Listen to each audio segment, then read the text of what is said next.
Gloire au Seigneur Jésus pour sa bonté, pour sa fidélité et pour son amour. Gloire lui soit rendue pour ce jour merveilleux. Est-ce que ce jour est merveilleux pour toi? Ok, gloire à Jésus. Je bénis le nom de l'Éternel pour ta vie et pour ma propre vie. Je lui rends grâce pour sa fidélité parce qu'il ne nous a jamais abandonnés et il ne nous abandonnera jamais. Dis avec moi, il ne m'abandonnera jamais. Il ne me délaissera jamais. Parce que sa fidélité dure toujours. Et son amour d'âge en âge. Et si je l'aime, il m'a aimé le premier. Et il saura me garder. Amen.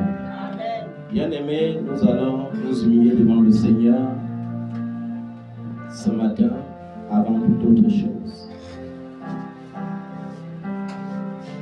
Père, nous voulons nous humilier devant ta face.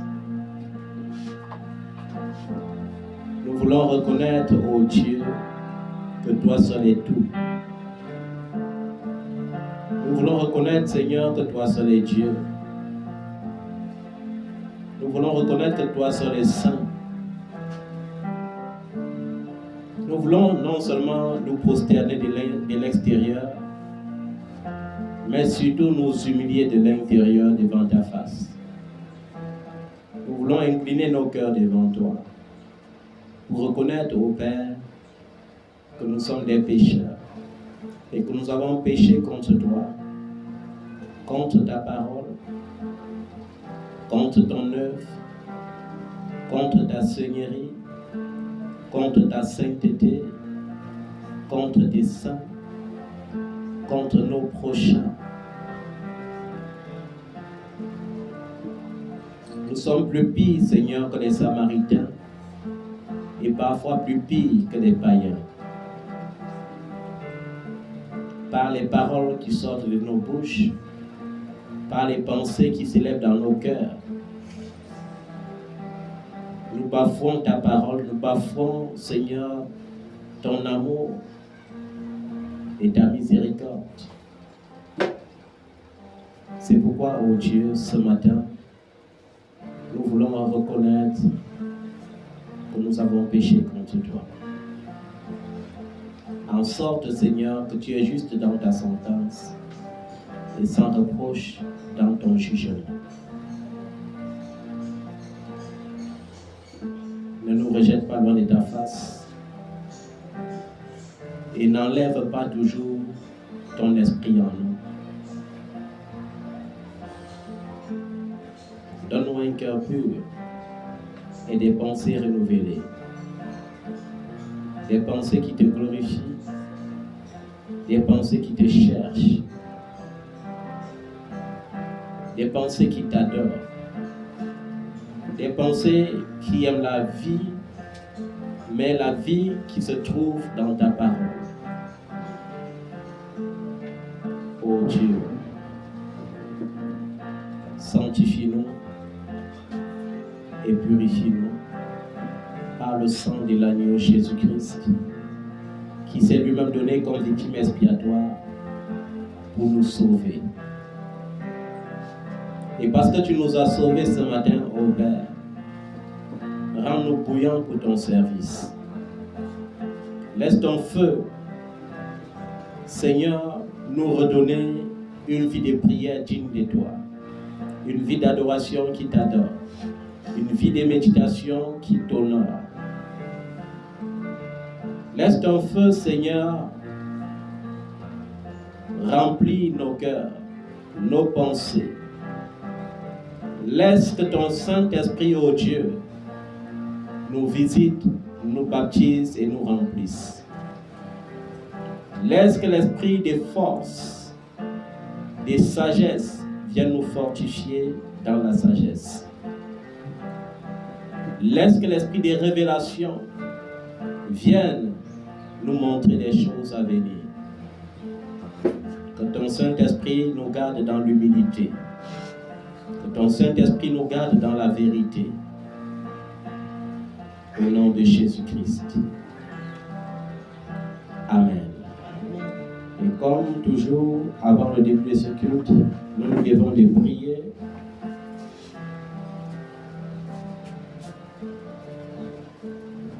Conformément à Romains 4, verset 17, que je vous exhorte de lire, Romains 4, chapitre 17,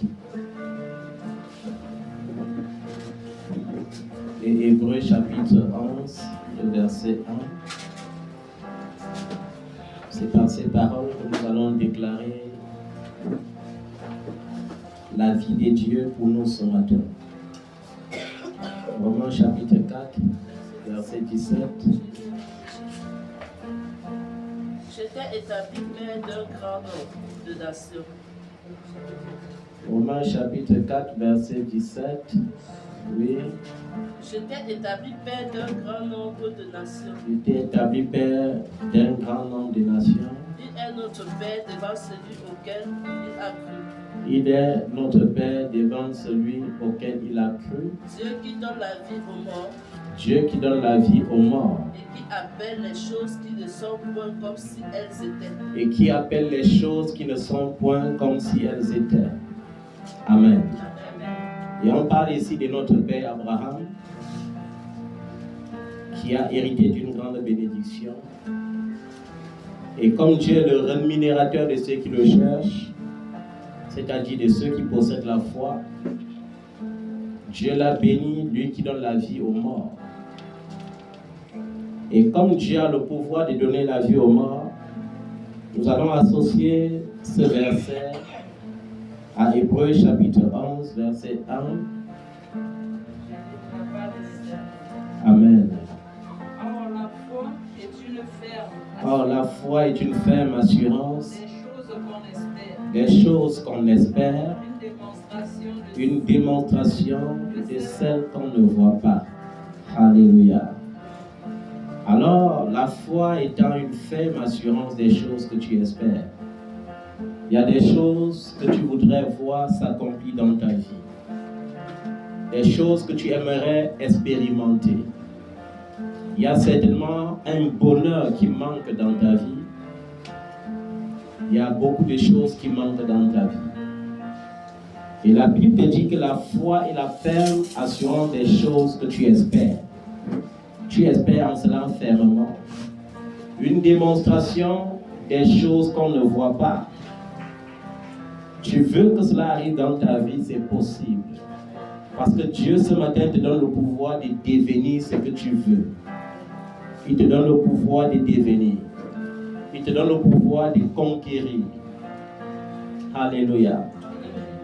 Et comme nous l'avons vu dans Romains chapitre 4 au verset 17, la partie C dit, lui qui appelle les choses qui n'existaient pas comme si elles existaient déjà. Je ne sais pas ce que tu veux voir exister dans ta vie, mais ce matin, le pouvoir est sur ta langue. Ce matin, tu as une bouche autorisée et l'onction de Dieu est sur toi. Déclare ce que tu veux sur ta vie, non pas sous mon orientation, mais sous l'orientation du Saint-Esprit. Déclare avec foi ce que tu aimerais vivre avant la fin de cette année. Ce que tu aimerais voir exister dans ta vie. Je ne sais pas si je ne sais pas ce que tu désires. Je ne sais pas si c'est un enfant que tu désires. Je ne sais pas si c'est le mariage que tu désires. Je ne sais pas si tu désires voyager. Je ne sais pas si c'est une maladie qui te ronge. Je ne sais pas si c'est la situation humiliante que tu veux voir changer. Je ne sais pas si c'est la pauvreté. Je ne sais pas si c'est le désespoir. Mais le Seigneur sait ce qui te dérange. Le Seigneur sait ce qui manque dans ta vie. Et il veut combler le vide ce matin. Ouvre ta bouche et déclare. Ne t'étais pas, déclare avec foi sur ta vie. Déclare avec fermeté. Seigneur, tu as le pouvoir de rendre la vie aux morts. Seigneur, me voici. Je manque la vie. Je n'ai point de vie en moi. Mais Seigneur, tu peux me redonner la vie. La parole déclare que tu peux me redonner la vie parce que tu donnes la vie aux morts. Me voici, Seigneur. comme un bien-aimé qui crie à toi des jours et des nuits et qui espère être restauré. Je t'en prie, Seigneur, restaure ma vie. Restaure ma vie des prières. Restaure ma vie des prières. Restaure ma vie spirituelle. Restaure ma vie d'adorateur. Restaure ton amour dans mon cœur. Restaure la connaissance. Restaure les dons spirituels. Seigneur, je suis si pauvre spirituellement. Mais tu peux m'enrichir. J'ai besoin de toi, Seigneur. Et au nom de Jésus-Christ de Nazareth, au nom qui surpasse tout autre nom, au nom qui donne la vie, au nom qui peut tout changer, je commande la restauration de ma vie spirituelle. Je commande la restauration de ma vie de prière. Je commande la restauration de ma vie d'adorateur. Je commande la restauration de mes dons spirituels par le puissant nom de Jésus-Christ de Nazareth. J'appelle les choses qui n'existaient pas comme si elles existaient. Et je veux croire, Seigneur, que je possède mes possessions. Je possède mes possessions. Je possède mon héritage. Je suis héritier de Dieu et corrigé de Christ. Je possède mon héritage. Je ne me contente pas des miettes, mais je me contente de l'abondance que Dieu m'a donnée. Et dans cet élan d'abondance, je proclame au Père que j'ai dans mon héritage des portions de terrain, Seigneur, sur cette terre. J'ai dans mon héritage des terres cultivables. J'ai dans mon héritage du bétail en abondance. J'ai dans mon héritage de l'argent en abondance. J'ai dans mon héritage les ressources en abondance. Parce que tu es le Dieu de mon père Abraham. Tu n'as pas changé. J'appelle à l'existence. Et s'il y a des blocages, je brise par le nom de Jésus. Peu importe mon origine, peu importe, Seigneur, mon appartenance sociale. La Bible dit, oh Dieu, que le sang de Jésus-Christ m'a racheté. Et il n'y a plus aucune condamnation pour moi. La Bible dit, je suis une nouvelle créature. Les choses anciennes sont passées, toutes choses sont devenues nouvelles. La parole dit, je suis né de la volonté de Dieu et non de la volonté des hommes. Si par la volonté des hommes, je suis enchaîné par les liens de la pauvreté, je brise ces liens par le nom de Jésus. Tu as dit, lorsque les fondations sont renversées, que peut faire le juste? C'est pourquoi je me dépouille de toute mauvaise fondation ce matin. Les fondations antiques sont renversées. Les fondations de ma chair sont renversées. Les fondations de mon sang sont renversées. Je suis né de Dieu et je bâtis ma vie sur la fondation de Christ, au nom tout-puissant de Jésus-Christ de Nazareth. Et je m'appuie sur l'autel de Christ pour ordonner que tous les liens de sang soient brisés. Tout lien de sang qui me condamne à la servitude de la stagnation, à la servitude du manquement, à la servitude de la pauvreté, que ce lien soit brisé, que ce joug soit rompu, que cet autel soit renversé par le puissant nom de Jésus-Christ de Nazareth.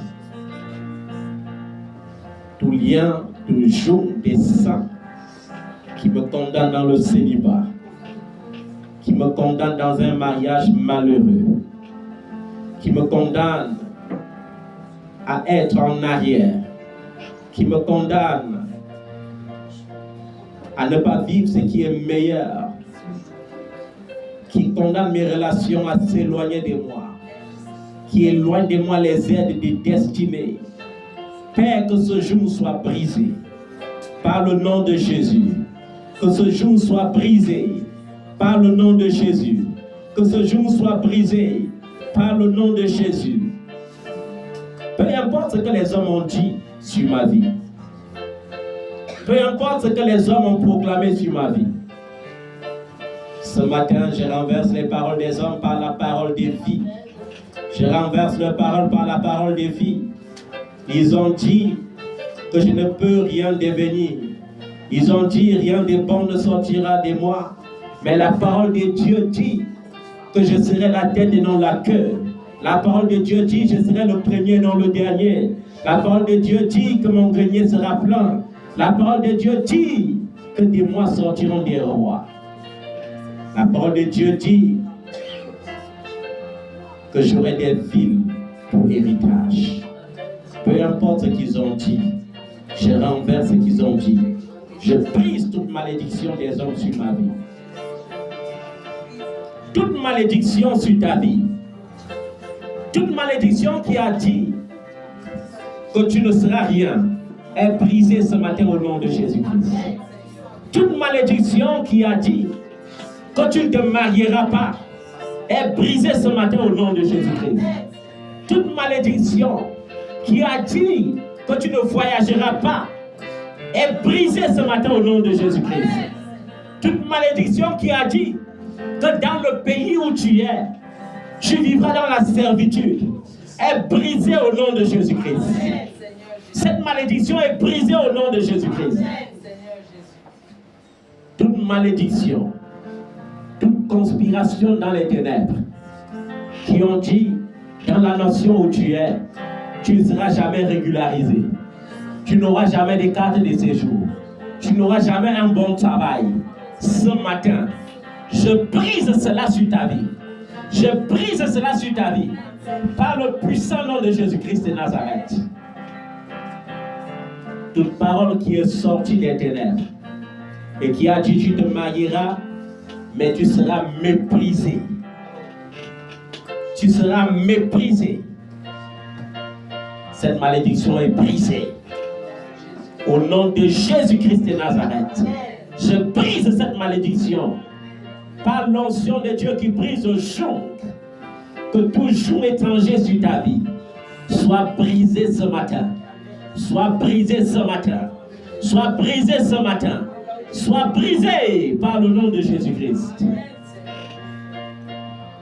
Toute parole qui est sortie et qui a dit tu dois demeurer dans cette maladie, cela soit brisé. Toute parole négative sortie des ténèbres contre la vie de tes enfants. On a dit ils seront des feignants. Ils vont s'égarer dans cette génération. Ils vont se prostituer.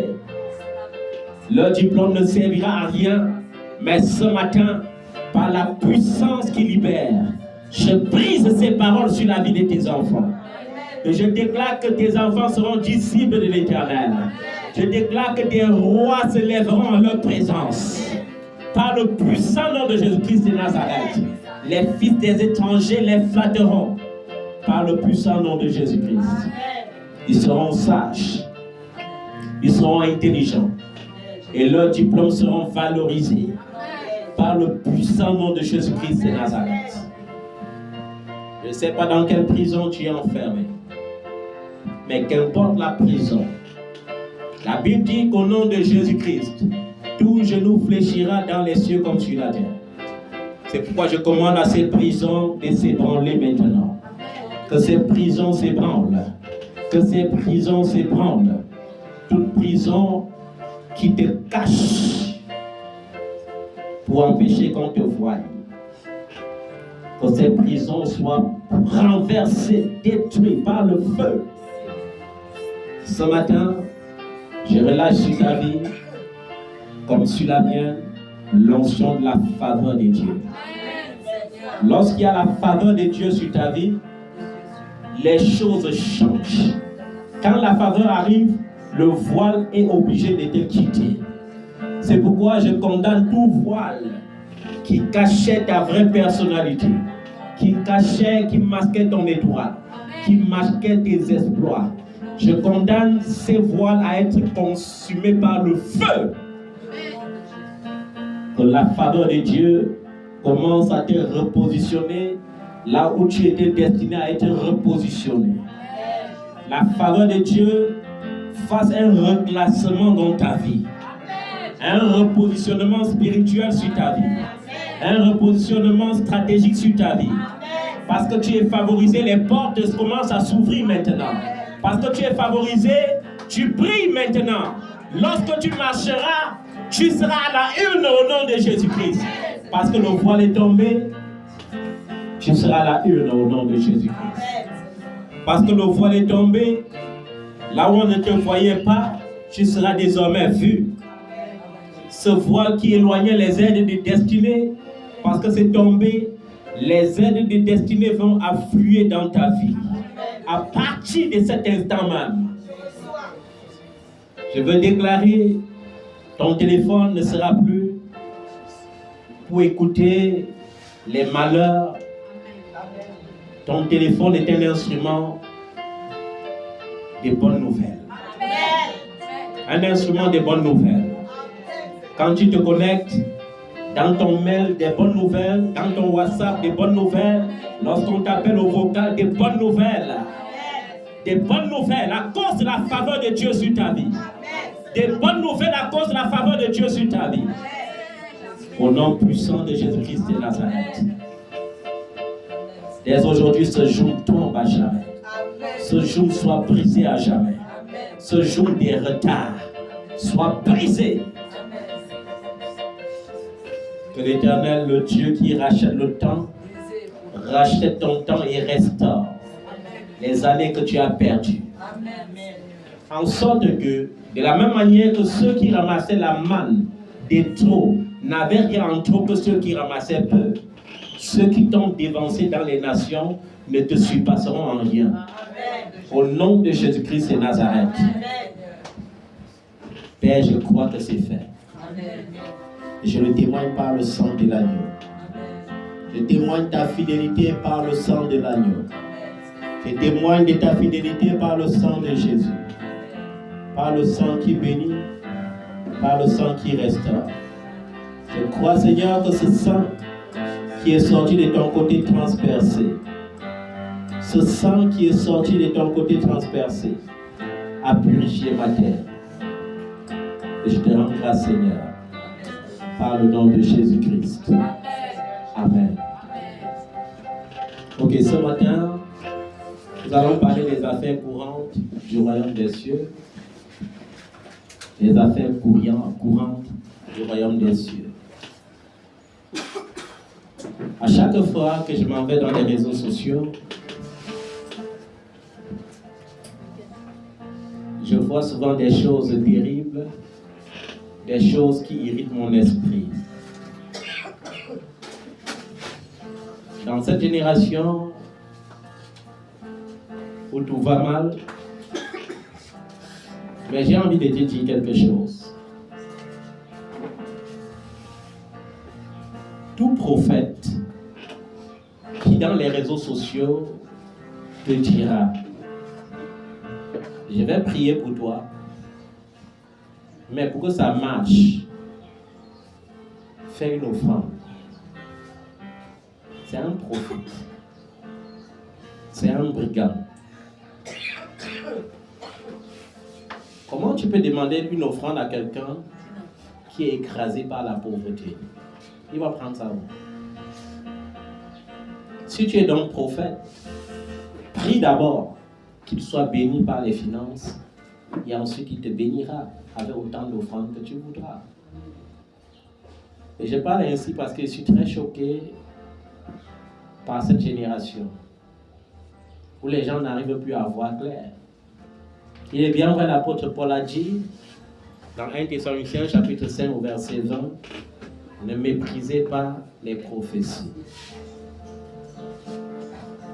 Mais il est également écrit dans 1 Jean chapitre 4 au verset 1, bien-aimés, n'ajoutez pas foi à tout esprit, mais éprouvez les esprits pour savoir s'ils sont de Dieu.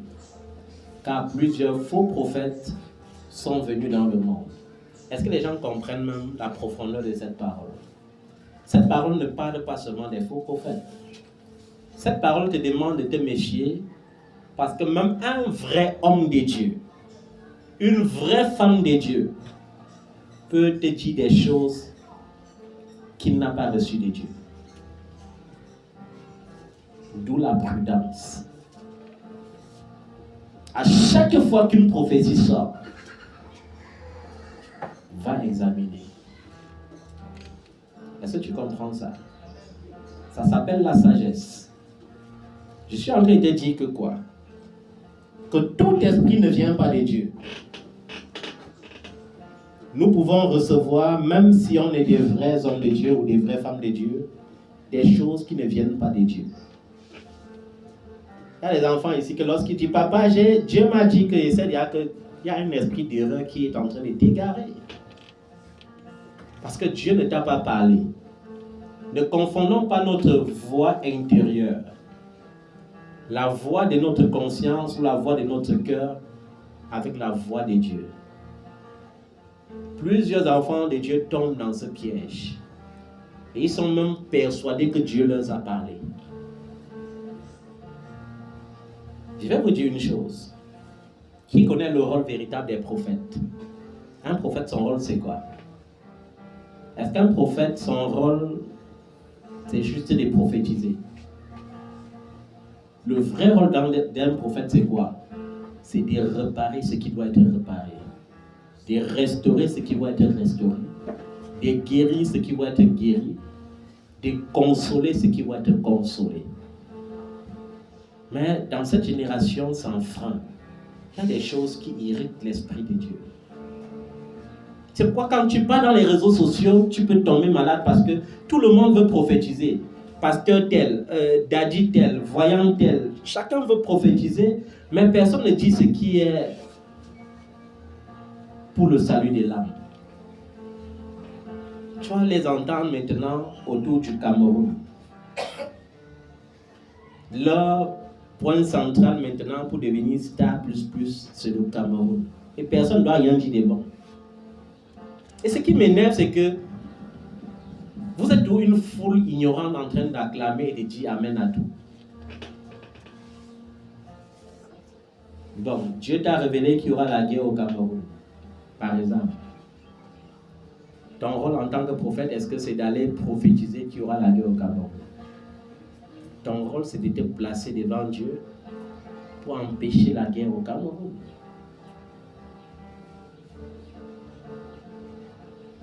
J'ai vu un prophète un jour dire, il est mort, pourtant je lui avais dit qu'il allait mourir. Mais tu l'as tué. L'accident qui allait arriver là, j'avais vu. Bon, tu as vu et puis quoi? Comme moi par exemple, j'ai connu peut-être 3 accidents dans ma vie. 3 accidents.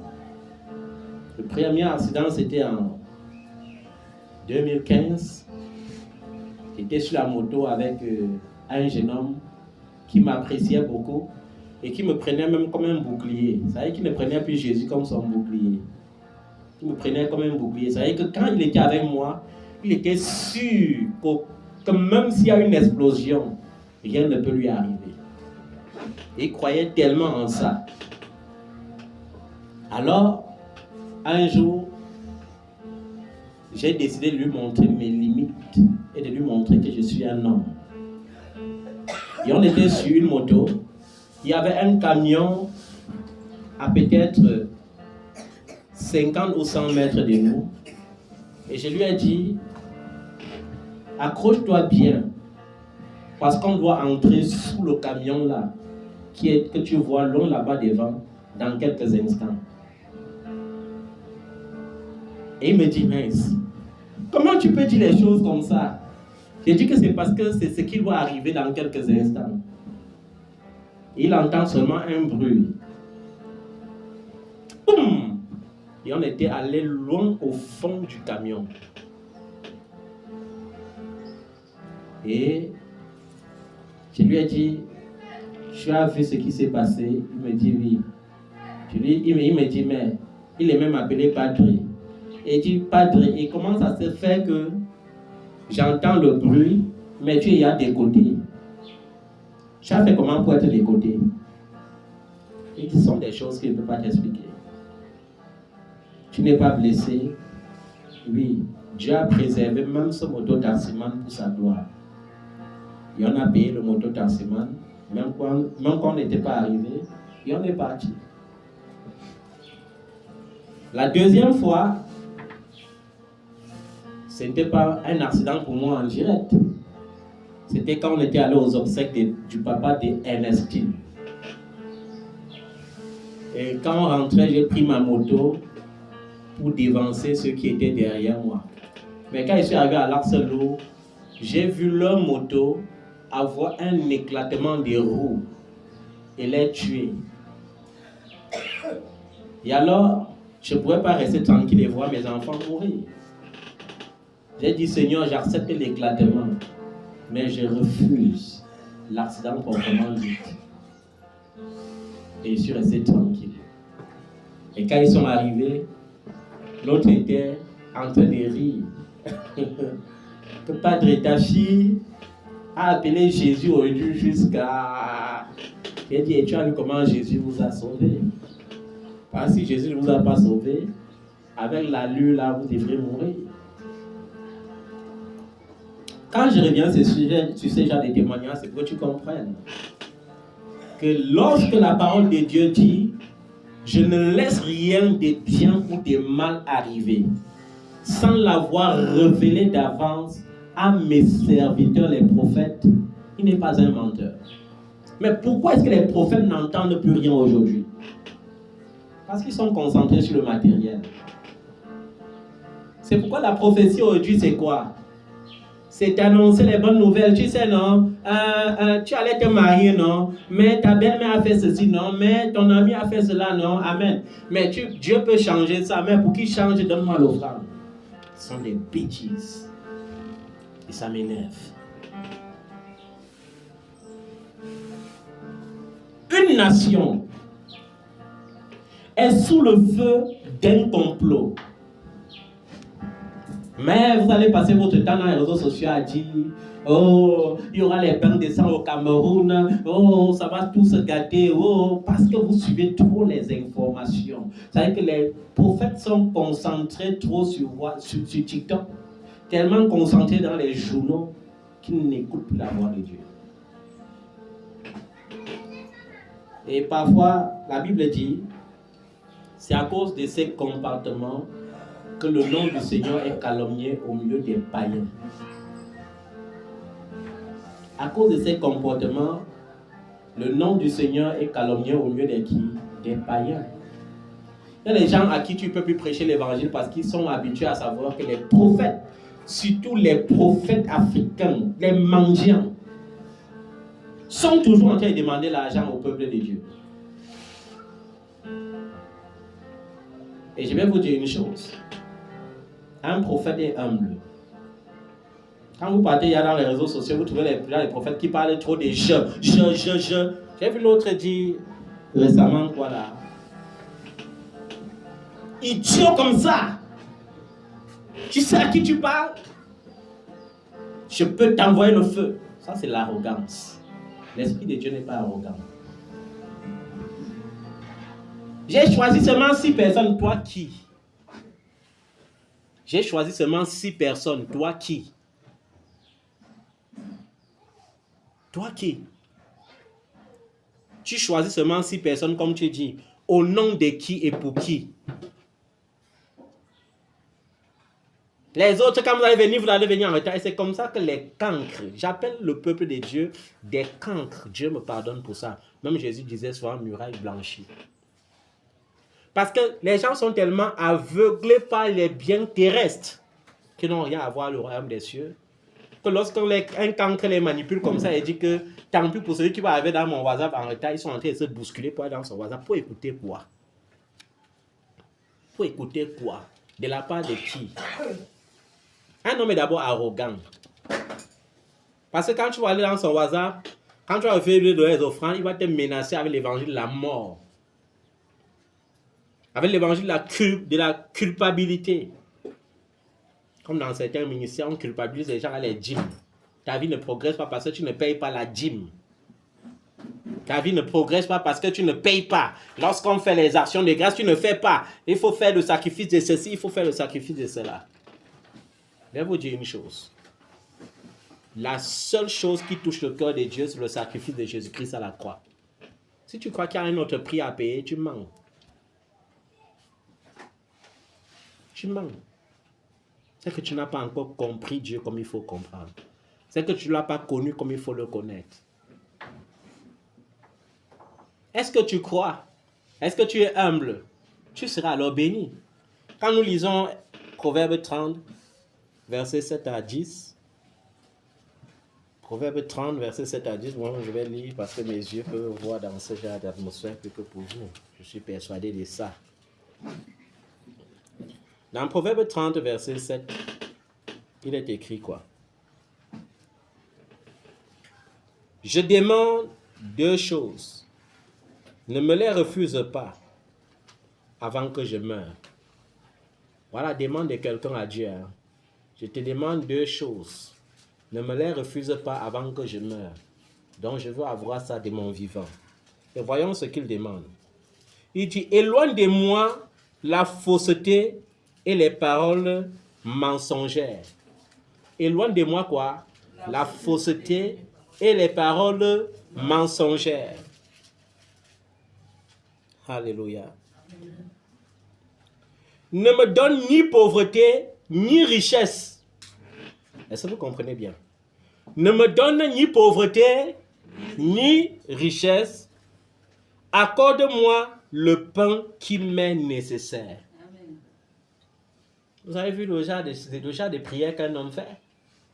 Ne m'accorde ni pauvreté, ni... Chez les pentecôtistes, c'est écrit que tout le monde est né pour être milliard. Je ne vous décourage pas. Seigneur, donne-moi le milliard. Je veux le milliard. Je veux le milliard. Amen. Amen. Tu seras milliardaire. Amen. Mais je vais vous dire qu'il y a un secret caché derrière ça. Le secret caché derrière ça, c'est l'humilité. Est-ce que tu seras humble quand tu auras le milliard? Si on te donne le milliard, tu seras humble? Je vous ai expliqué une chose. J'ai connu une fille. Elle voulait aller absolument en Italie. Elle avait fait les cours, l'italien, et elle était meilleure en ce cours. Mais 2 jours avant la présélection, on a changé le critère. On a dit de 18 à 23 ans. Or, elle avait 24 ans. On l'a disqualifiée. Elle est venue me voir en pleurant. Et je lui ai dit, aujourd'hui même, une note doit sortir qui va te qualifier. Et ça s'est produit. Elle est rentrée, toute confiance. Elle avait reçu avec foi. Elle est rentrée. On a dit que non, maintenant, la limite, c'est même jusqu'à 26 ans. Elle était qualifiée. Mais quand elle est allée maintenant déposer son visa, elle est venue me voir. J'ai vu ce qui était dans son cœur, c'était grave. J'ai vu, elle était à l'aéroport, elle parlait aux gens avec arrogance. J'ai vu, elle faisait comme si l'Italie, c'est la nouvelle Jérusalem. Et j'ai dit à Dieu, bon, on fait alors comment à le jasser? Il m'a dit, garde-toi de dire qu'elle aura le visa. Tourne seulement, même si elle te dit n'importe quoi, tourne, parce que si tu dis, je vais lui donner, et tu vois, et elle va insolenter tout le monde, même toi-même. Et je vais donner parce que tu auras dit. Et elle est allée, on ne lui a pas donné le visa. Et la fausse apparence d'humilité qu'elle avait a changé. Sa nature réelle est revenue. Quand nous lisons Proverbe 30, parfois nous ne prêtons pas attention à beaucoup de choses. Il y a des hommes de Dieu qui vont tensionner que ton père, c'est seulement celui qui a pris soin de toi. Ce n'est pas faux. Est-ce que c'est faux? Ton vrai père, ce n'est pas ton père, c'est pas seulement ton père biologique, non. C'est celui qui a pris soin de toi, qui a pris tes premiers pas, qui a payé tes études, qui s'est occupé de toi lorsque tu étais malade. Ce n'est pas faux. Et on entend souvent certains chrétiens dire, mon père là même s'il ne fait rien, ça ne peut rien me faire. Je vais te dire quelque chose que tu ne connaissais pas. Moi-même, je tombais dans ce piège. Tu sais ce que ton père a fait, même s'il n'a rien fait pour toi. Qui sait ce qu'un père qui n'a jamais rien fait pour lui a fait? Il t'a mis au monde. Il a été qualifié pour ça. Est-ce que tu comprends ça? Il a été... Avec le simple fait qu'il t'ait mis au monde, le donne un droit légal sur ta vie. Je dis ça à certains enfants qui ont eu cette pensée-là. Lorsque tu rentres à la maison, tu te mets à genoux, tu dis à Dieu, pardonne-moi pour chaque fois que j'ai méprisé mon père biologique en pensant qu'il n'avait jamais rien fait pour moi. Je ne suis pas en train de te dire d'aller forcer une relation quelconque avec ton père biologique. Mais je suis en train de te dire de lui donner sa place. C'est la même chose que lorsqu'on te dit que ta mère est une sorcière. Il y a les mères sorcières, ce n'est pas faux. Mais est-ce que Dieu a dit que le fait qu'elle soit sorcière veut dire qu'elle n'est plus ta mère? Honore ton père et ta mère, point barre. Qu'elle soit sorcière ou pas, honore. On n'a pas dit que honore-la parce qu'elle est saine. On n'a pas dit honore-la parce qu'on a dit honore ton père et ta mère, point barre. Est-ce que vous comprenez ça? J'espère que certains enfants comprennent ça et sont délivrés de la mauvaise semence que le diable vient mettre dans leur pensée. Que le Seigneur te délivre de ça. Parce que ça bloque beaucoup de personnes.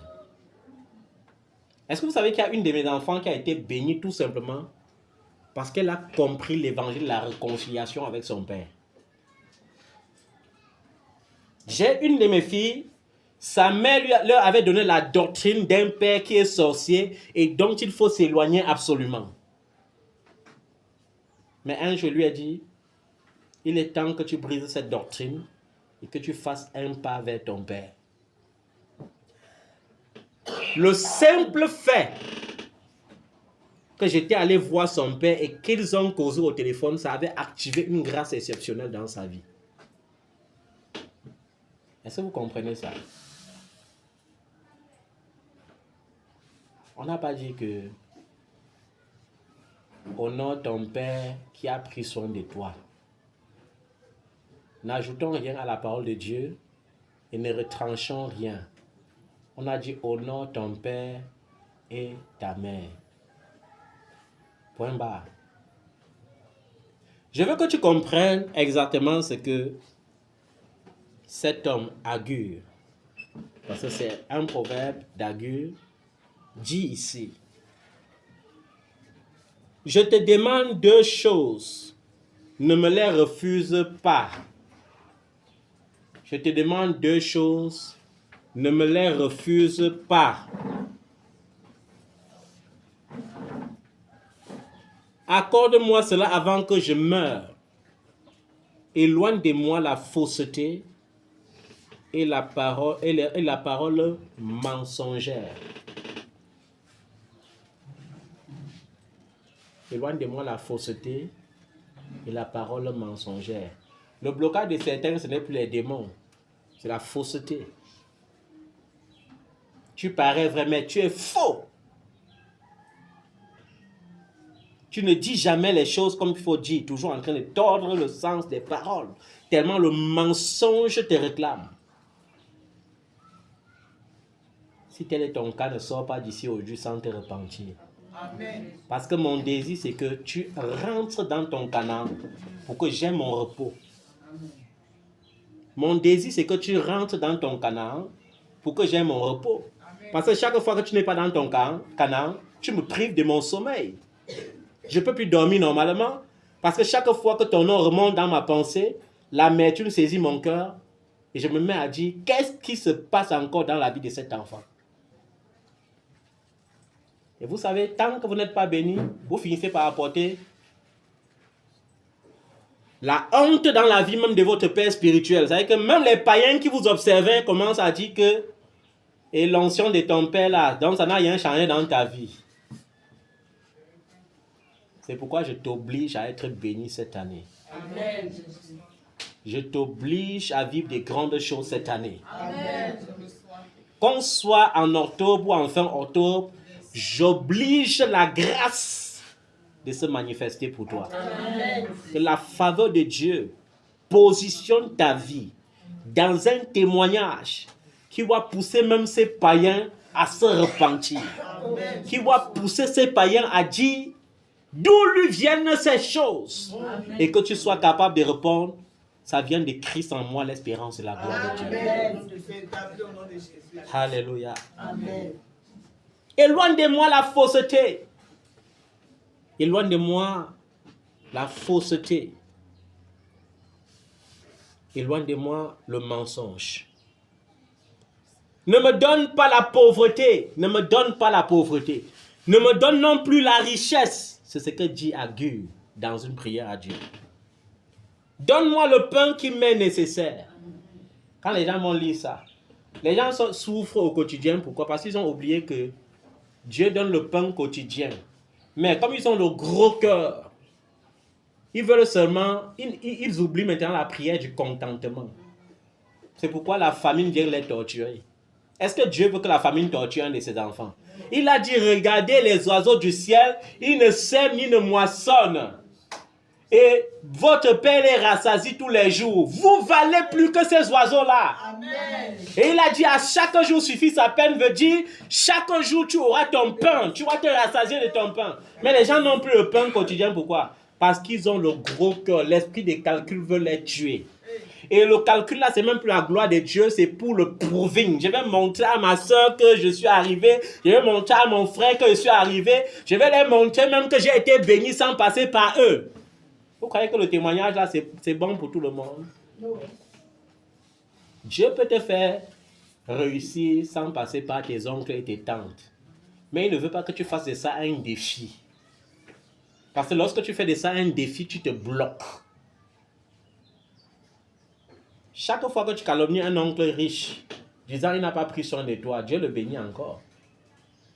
Il t'appauvrit encore pour te soumettre. Est-ce que vous avez compris ça? Amen. Donne-moi le pain qui m'est nécessaire. De peur que dans l'abondance, je ne te renie. Peut-être que vous ne connaissez même pas le piège de la bénédiction. Vous demandez seulement la bénédiction, sans connaître le piège de la bénédiction. Je vous ai dit, un fils à moi a été attristé et a pleuré. Parce qu'une fille qui souffrait de VIH est près de la mort. C'est-à-dire que l'hôpital avait dit portez-la et pas mourir. A été guérie et assise dans un bar pendant qu'elle buvait ses 33. Elle se moquait de l'église de Jésus-Christ qui l'avait guérie. Et ce fils, il est venu vers moi ce jour-là. Il croyait que je suis le genre qui prêche l'évangile couteau. Et son but, quand il venait, c'était de dire que papa, fait que la maladie la revienne sur elle 4 fois ou qu'elle meure une fois. Il lui a dit, fils, est-ce que c'est moi qu'elle a méprisé? C'est le Seigneur qu'elle a méprisé. Dieu est miséricordieux. Mais cependant, si tu veux une punition pour elle, elle ne peut avoir sa punition que lorsqu'elle va la voir face à face. Parce que tant qu'elle ne la voit pas, je ne peux rien dire sur elle. Et comme elle avait été délivrée du VIH, elle avait dit, papa, mon fiancé qui est en Suisse ne m'écrit plus. Il m'a abandonné. Et on a activé la restauration. Et son fiancé, non seulement l'a appelé, mais est venu au Cameroun pour célébrer le mariage. Et elle ne m'a pas dit, elle ne m'a pas invité. Et comme Dieu voit tout partout, j'ai vécu aussi son mariage dans une nuit. Et j'ai pris mon téléphone le lendemain. J'ai dit, ma fille, donc la guérison et le mariage là étaient tellement sucrés que lorsque tu pars à la mairie pour te marier, tu ne m'invites pas. Et elle m'a dit, non papa, tu vois, non, on avait fait juste un petit truc restreint, mais je comptais te dire. J'ai dit, ok ma fille, au prochain hasard. Et le jour où le hasard s'est produit, elle m'a vu, elle était à 500 mètres de moi. Elle m'a aperçu en premier. Elle a stoppé un taxi. Et quand le taxi a garé, je l'ai aussi aperçu. Tu vois le genre que tu donnes une destination à un taxi. Il fait un pim quand tu entres dans le taximan, dit que non, j'ai changé de destination. Non. C'est ça qui lui était arrivé. Parce que dès que j'ai vu, elle a ouvert la portière. J'ai dit, Seigneur, je parle à l'esprit de ce taximan qui change de destination maintenant. Et qu'elle descende m'attendre. Le taxi a dit que non, j'ai changé de destination. Je suis sûr que là, le tertiaire a dit que non, faisons une fois une course. Le tertiaire a seulement dit que non, descend. Elle est descendue, plus j'y approchais, plus elle tremblait. Plus, vous voyez le style que tu vois quelqu'un en train d'approcher, tu trembles, non? Exactement comme un homme de Dieu qui était venu me voir sur la montagne, il a dit qu'il était un homme de Dieu. Et je lui ai dit, on ne trompe pas l'esprit de Dieu. Et quand il m'a revu une prochaine fois, il a fui pour passer dans les herbes parce qu'il ne fallait pas qu'on se rencontre. Vous savez, la Bible dit que Dieu fait des vents ses messagers et de ses serviteurs des flammes de feu. Il y a les jours que tu observes le serviteur, il devient le feu. Tu es obligé de fuir. Est-ce que quelqu'un peut plonger dans le feu?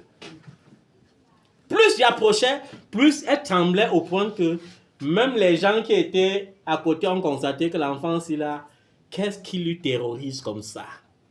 Et je suis arrivé, elle était toute en sueur. Elle dit, mais ma fille, pourquoi tu transpires comme ça? Il ne fait pas soleil, il y a quoi? Papa, j'étais en train de... J'ai dit, ah oui, donc tu partais où là? Ah, tu sais, comme je m'étais marié là, depuis l'ambassade ne me répondait pas que ma fille. Ça tombe même bien comme j'étais vu. Tu vas faire 2 ans avec moi au Cameroun d'abord. Même si ton mari là, est suisse. Tu as compris? Papa, tu dis quoi comme ça? Il dit, ma fille, tu voulais que je dise quoi? Ok. Ok, bah, je suis parti à l'ambassade, non? Va, tu seras en retard. Et elle est partie. Et elle a fait 2 ans avec moi au Cameroun. Les gens me disent, après elle est quand même partie en Suisse, mais elle a quand même d'abord fait mes 2 ans. Amen. C'est mieux qu'elle fasse 2 ans avec moi au Cameroun que de mourir encore de VIH, non? Vous ne trouvez pas que c'est aussi une punition juste? Pourquoi? Parce que la Bible dit qu'il ne doit pas sortir de ma bouche les paroles de malédiction en même temps que les paroles de bénédiction. Une fois que mon Dieu t'a béni, si tu veux, écrase-moi, piétine-moi, chiffonne-moi, c'est ton problème, ça ne me regarde pas. Ça ne me rendra ni froid ni chaud. Parce que quand Dieu te bénit, il ne se répand pas de la bénédiction. Quand je parle comme ça, je sais que certains enfants, même qui sont à l'étranger, quand ils écoutent ce genre d'évangile, ça les énerve. Je parle aux enfants je les ai appris à dire tout va bien, mais quand ils arrivent à Mbeng maintenant, tout est devenu dur. Ce n'est plus ma parole, ce n'est plus déjà les paroles que je les ai appris qui confessent sur leur vie. C'est seulement dur, c'est seulement dur, c'est seulement dur. C'est-à-dire qu'on t'a donné le travail, mais on veut doubler ton travail. On me dit, papa, tu vois, comme je suis ici, il va encore régner même seulement. Chaque fois que tu contactes une fille, ma fille, c'est comment? C'est dur. Hey! Ma fille, donc c'est seulement dur que comment encore comme ça. Donc, parfois tu as même envie de lui dire que ouais, reviens au Cameroun. Reviens. Et parfois l'autre te dit que c'est dur, tu lui passes au scanner spirituel, tu vois, c'est même pas dur du tout. Il ne passe pas une semaine sans boire le champagne. Mais c'est dur. Seigneur, que Dieu vous délivre de ça. Amen. C'est pourquoi ils disent souvent à certains enfants que vous savez quoi, ils disent non, et qu'ils ne comptent pas sur toi. Et je n'attends rien de toi. Je dois m'attendre à Dieu. Je suis ouvrier de Dieu. Même si je suis à ton service, je suis plutôt l'ouvrier de Dieu. C'est à lui de me payer. Tu peux me donner quoi? Rien du tout. C'est pour te délivrer, pour que ton cœur ne soit plus tortueux, parce que parfois un enfant dort dans la nuit, son cœur est tordu, avec des pensées bizarres que non, il faut que vraiment tout, je fais tout, Dieu me bénit vite, je mets papa là dans le carton là-bas, je mets ça au couloir là-bas, j'oublie. Tu oublies, ça fait quoi? Tu m'oublies, je vais penser à toi dans mes prières. Pas pour te maudire, en bien, pour que tu croisses encore et que tu ne diminues pas. Mais je dis, tu vois, mes enfants, que je connais qui je suis et quelle grâce Dieu a mis sur ma vie. Ne pense pas que si tu déclenches la colère de Dieu, un prophète te sauvera ou un apôtre. Non.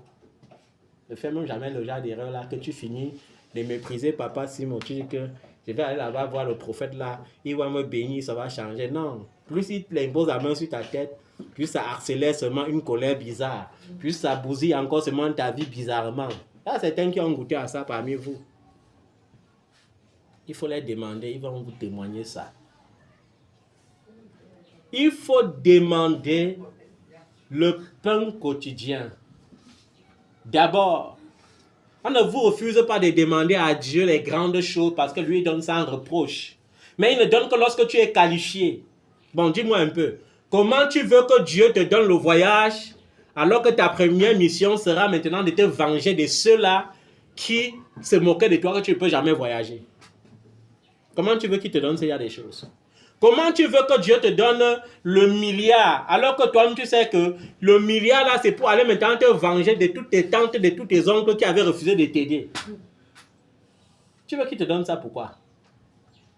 Donc parfois, nous nous bloquons. Il y a plusieurs choses qui bloquent souvent la vie des gens. Ne pas savoir apprécier la bénédiction des autres. Ne pas savoir faire quoi? Apprécier la bénédiction des autres. On est en train de bénir le mariage de ta soeur et dans ton cœur, tu es en train d'applaudir à l'extérieur. Oui, ma soeur est bénie. Mais dans le cœur, tu es en train de dire, Seigneur, pourquoi c'est toujours elle? Ma part, c'est quand? Tu m'as oublié.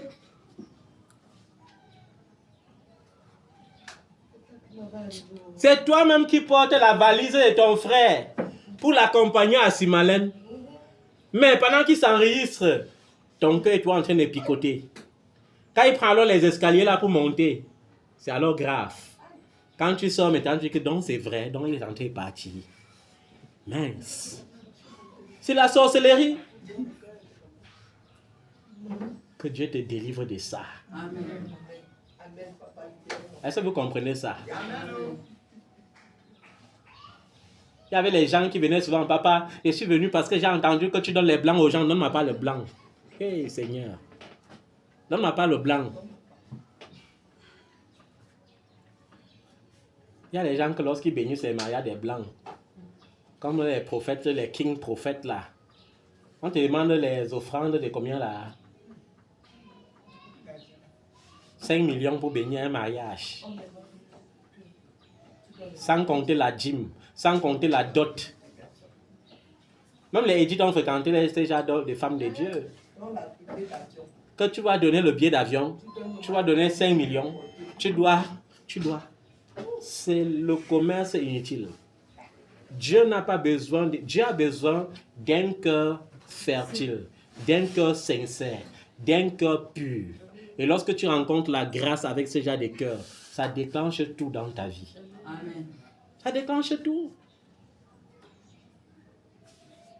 Et ce qui m'écoeure, c'est que certains d'entre vous ont vu ce genre de miracles de façon palpable. Il y a les enfants ici là que pour qu'ils soient dans ce ministère, il a fallu faire manifester le miracle, c'est-à-dire le surnaturel. Parce que quand tu regardes son cœur comme ça, tu vois, il a parcouru tellement les hommes de Dieu et les marabouts jusqu'à toi, tu dis que avec la quantité de lavage que l'enfant a fait, si tu ne fais pas un truc qui est surnaturel qu'elle n'a jamais vu là, non, elle va sortir d'ici, elle va dire que non, je suis même allé nulle part.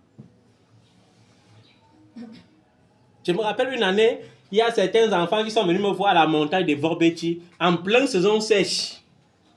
J'ai vu, ils avaient marché chez les hommes de Dieu jusqu'à... Ils sont allés chez les CFA, les promos CFA, les ceci, cela. Vous savez, il y a beaucoup de noms des hommes de Dieu ici dehors maintenant.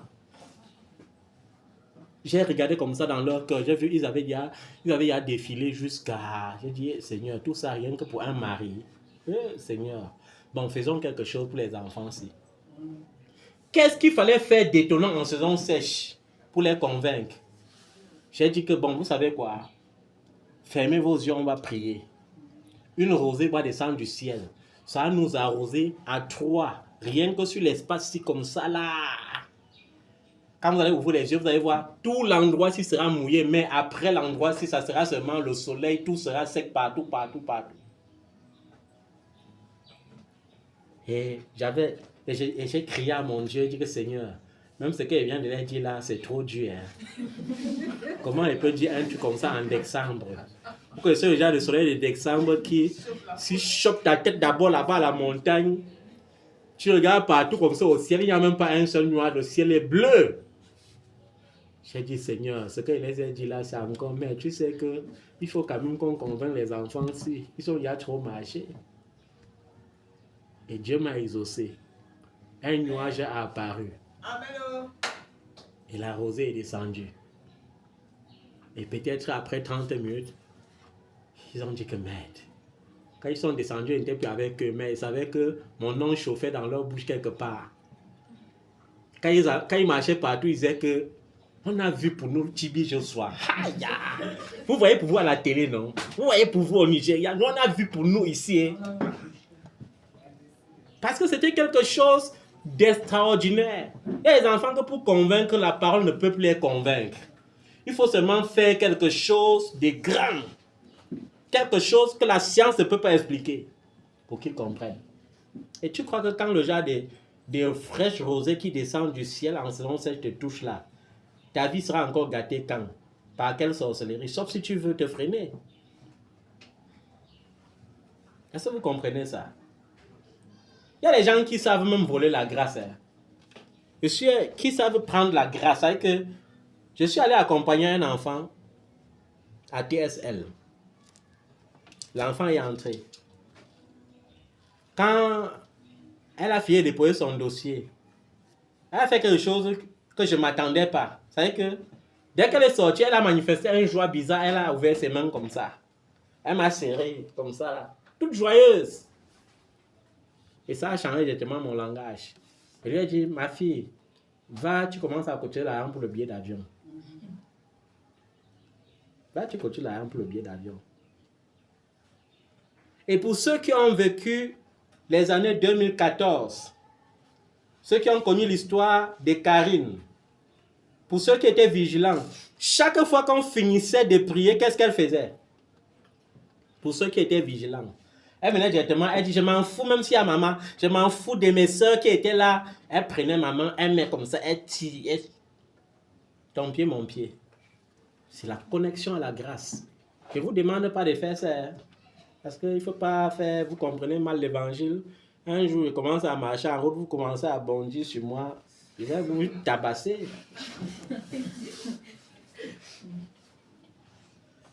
Ce sont des choses qui se produisent dans le cœur. Vous savez que c'est quelque chose que tu ne prépares pas. Et ce sont des choses spirituelles. Tu ne peux pas imiter. Il ne faut pas faire comme les enfants qui font les choses par imitation. Comme un jour, j'ai su ma sueur avec un Kleenex. Je veux jeter. Le Seigneur me dit, ne jette pas. Dis plutôt que celui qui a la foi pour guérir, vient prendre ça, il voyage, il part n'importe où. Le premier malade qui touchera avec guérira. Et c'était lors d'un culte d'action des grâces.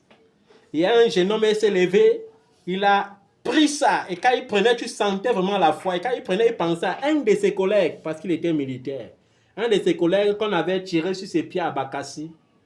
Il était sur le lit, paralysé depuis des mois. Et il a voyagé, quand il est arrivé au nord, il a dit, bro, ce n'est pas la magie, ce n'est même pas la sorcellerie. Mais l'homme de Dieu, chez qui là, on est allé prier, là, a dit que si je touche quelqu'un avec l'art, il va guérir. Que donc laisse un peu, on teste. Et quand il a touché le pied de son collègue, ça a tremblé, et la mobilité est revenue et il a marché le même jour. Et après, peut-être 3 ans après, je me retrouve dans la même famille. Je suis en train de faire le culte d'action de grâce. La sueur coule. Je suis étonné que chaque fois que je jette au sol, les gens se bousculent. Je dis que, il y a quoi même ici? Comment les gens ils sont devenus stupides? Il y a quoi même? Après, il dit, avant de les expliquer, ce n'est pas comme ça que ça fonctionne. Et c'est ça que les prophètes font aujourd'hui. Ils transforment les églises en marabouts.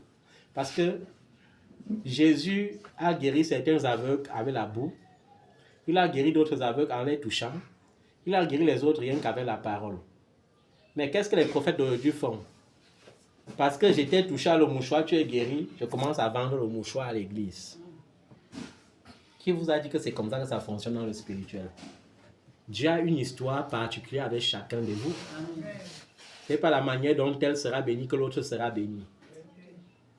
Est-ce que vous comprenez ça? Aujourd'hui, les gens s'égarent loin de la parole parce qu'ils partent tout là où on va ajouter quelque chose sur la parole ou bien là où on va retrancher quelque chose sur la parole. Hein? Ah non, vous savez, Jésus a guéri les gens avec la boue. Hein? Moi aussi, je peux faire la boue, je vends. Hey, Jésus a guéri les gens à la boue, il n'a pas vendu la boue. Oh, pourquoi vous voulez augmenter? Ma prière, c'est que ta vie change. Amen. Ma prière, c'est que cette parole se connecte à ta vie Parce qu'il n'y a aucun sorcier qui peut se placer au devant de toi jusqu'à triompher. Il n'y a plus aucune condamnation. Je veux que tu rentres aujourd'hui en sachant qu'il n'y a plus aucune condamnation. Je veux que tu rentres aujourd'hui en sachant que les autels de la famille ont été renversés. Les liens des sangs ont été brisés. Les liens de la chair ont été brisés. Tu n'es plus né de la volonté des hommes, tu es né de la volonté de Dieu. Et c'est la volonté de Dieu qui va s'accomplir dans ta vie.